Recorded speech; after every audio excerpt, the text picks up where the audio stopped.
দীর্ঘ ১৯ বছর পর বাবার কবর জিয়ারত করলেন বিএনপির ভারপ্রাপ্ত চেয়ারম্যান তারেক রহমান। গতকাল স্বদেশ প্রত্যাবর্তনের পর আজ তার প্রথম দলীয় কর্মসূচি এবং এখানে নেতাকর্মীদের ঢল ছিল চোখে পড়ার মতন। নেতারা বলছেন তারেক রহমানের ফেরায় নির্বাচন নিয়ে জটিলতা কেটে গেছে। বাকিরা জানাচ্ছেন মাহিলা ইসলাম।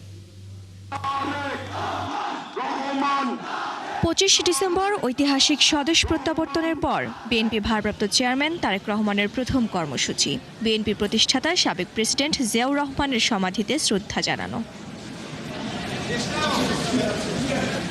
এর আগে ২০০৬ সালে সবশেষ এখানে এসেছিলেন তারেক রহমান। আজ ১৯ বছর পর আবারও এলেন বীর মুক্তিযোদ্ধা জিয়াউর রহমানের সমাধিতে।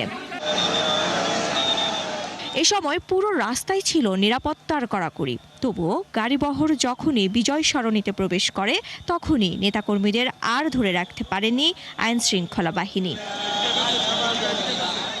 শীর্ষ পর্যায়ের নেতারা জানান নির্বাচন কেন্দ্রিক জটিলতা এখন কেটে গেছে।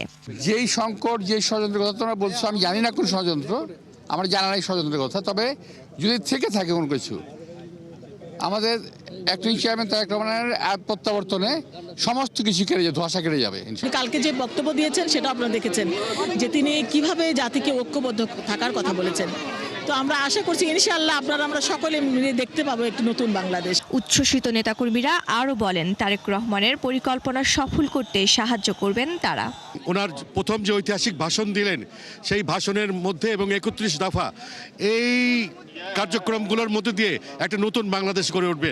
আগামী রাষ্ট্রনায়ক জনাব তারেক রহমান এই দেশকে একটা মডেল দেশ হিসাবে উপনীত করবে ইনশাআল্লাহ। যে ওনার একটা প্ল্যান আছে, ওই প্ল্যান অনুযায়ী উনি বাংলাদেশের সকল মানুষকে ঐক্যবদ্ধ করে এই দেশটি পরিচালনা করবে ইনশাআল্লাহ। দেশের মানুষের প্রত্যাশা অনুযায়ী মানুষের পাশে থেকে কি কাজগুলো করবেন সেজন্য তারেক রহমানের হাতকে শক্তিশালী করা আমাদের সকলের দায়িত্ব বলে আমি মনে করছি।